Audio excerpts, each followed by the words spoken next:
Joe Biden's obvious cognitive decline that became undeniable. And now we got to check in on the mainstream media, because a CBS News journalist just admitted the quiet part out loud. CBS correspondent Jan Crawford was asked what the most undercovered story was of 2024, and here's what she said. Undercovered and underreported. That would be, to me, Joe Biden's obvious cognitive decline that became undeniable in the televised debate. At the presidential debate with Donald Trump. Unquestioned. And, you know, it's starting to emerge now that his advisors kind of managed his limitations. It's been reported in the Wall Street Journal for 4 years. And yet he insisted that he could still run for president. We should have much more forcefully questioned whether he was fit for office for another 4 years, which could have led to a primary for the Democrats. It could have changed the scope of the entire election. Yet, still, incredibly, we read in the Washington Post that his advisors are saying that he regrets that he dropped out of the race. You know, that he thinks he could have beaten Trump. And I think that is either delusional or they're gaslighting. President Biden people. has said repeatedly he was sick during the debate June 27th in Atlanta, and he's always been fine, and he leaves fine. I love the dude interjecting at the end to gaslight us and say, oh, he was just sick at that debate where he obviously glitched and came off as totally cognitively impaired.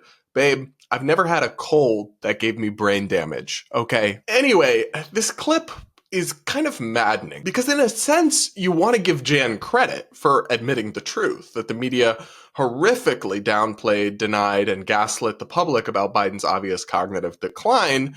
But also, I mean, better late than never, I suppose. But like, why was it the most undercovered story?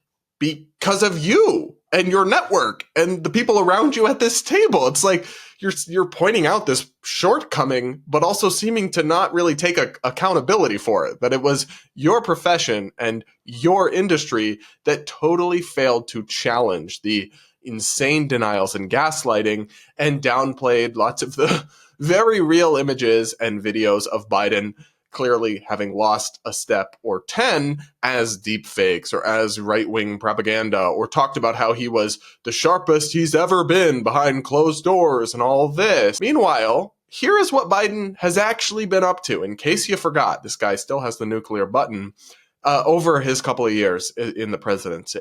Beer brewed here, it is used to make the brew beer. My memory is fine. The president of Mexico, Sisi, did not want to open up the gate.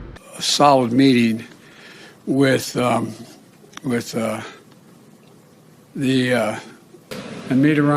from Germany, from France, looked at me and said, I said, I'm going to be a president for everybody, whether you live in a red state or a green state.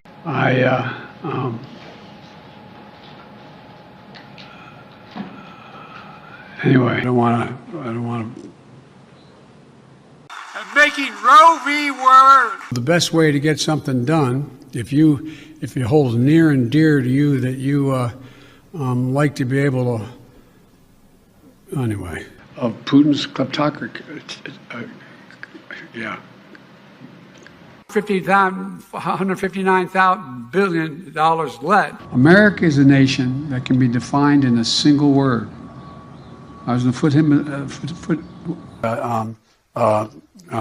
what am I doing here? One, two.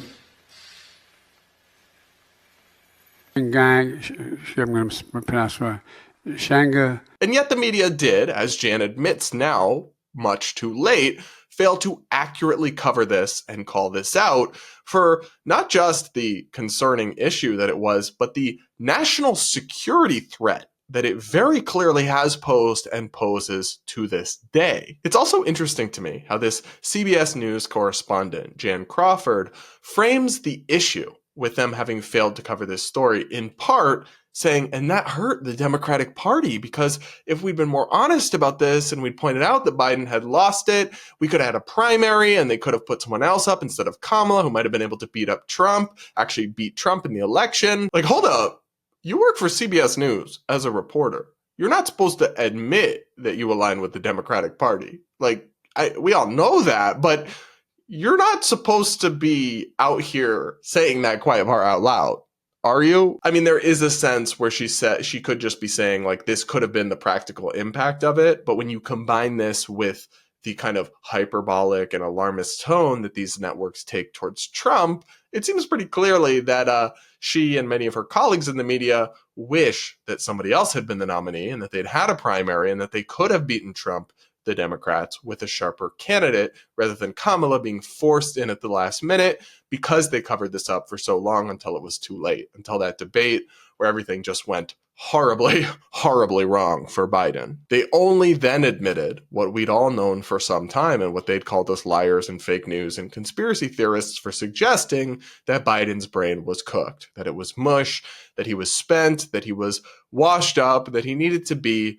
put out to pasture, not in the Oval Office. And now they're admitting they got the story wrong, or at least some of them are. But are they really taking accountability? Are they really going to do anything differently? Count me skeptical on that one. But what do you guys think? Let me know in the comments.